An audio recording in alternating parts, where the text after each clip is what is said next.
ഇന്ന് നമുക്ക് ആർക്കും അറിയാത്തൊരു കാര്യമാണ്. ആരെ വിശ്വസിക്കും, ആരെ കൂടെ നിൽക്കും, ആരെ ട്രസ്റ്റ് ചെയ്യുന്നുണ്ട്.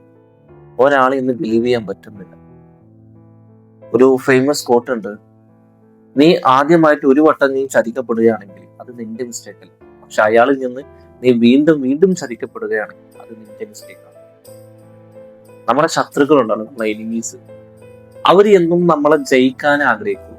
നമ്മളെ പരാജയപ്പെടുത്തിയിട്ട് അവര് ജയിക്കണം എന്ന് ആഗ്രഹിക്കും.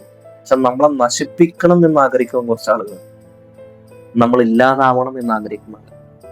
അത് നമ്മുടെ ജീവിതത്തിൽ നമ്മുടെ ആരൊക്കെയോ ആണെന്ന് നമ്മൾ കണ്ടിട്ടുള്ള, അല്ലെങ്കിൽ നമ്മുടെ പ്രിയപ്പെട്ടവരായിരിക്കും അത്. നമ്മുടെ ശത്രുക്കൾക്ക് ഒരിക്കലും നമ്മളെ ചതിക്കാൻ കഴിയില്ല. നമ്മുടെ പ്രിയപ്പെട്ടവർക്ക് നമ്മളെ ചതിക്കും.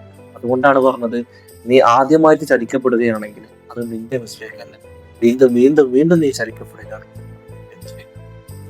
സോ ആരെ ട്രസ്റ്റ് ചെയ്യണമെന്ന് എന്നോട് ചോദിച്ചു കഴിഞ്ഞാൽ ഞാൻ പറയുന്നത്, കൂടുതലായിട്ട് നമ്മളിൽ നിന്നൊന്നും എക്സ്പെക്ടേഷൻ ചെയ്യാത്ത കുറച്ച് ആളുകൾ ഉണ്ടാവുമല്ലോ നമ്മുടെ കൂടെ. നമ്മളിൽ നിന്നും പ്രതീക്ഷിക്കാതെ നമ്മുടെ കൂടെ കൂടുന്ന കുറച്ച് ആളുകളുണ്ട്. അവരെ നമ്മൾ കൂടെ നിർത്തും. സ്വന്തം കാര്യത്തിന് വേണ്ടിയിട്ട് മാത്രം നമ്മുടെ കൂടെ നിൽക്കുന്ന കുറച്ച് ആളുകളുണ്ട്. അവര് അവരുടെ കാര്യം കഴിഞ്ഞു കഴിഞ്ഞാൽ, സോ അവരെ ട്രസ്റ്റ് ചെയ്യും.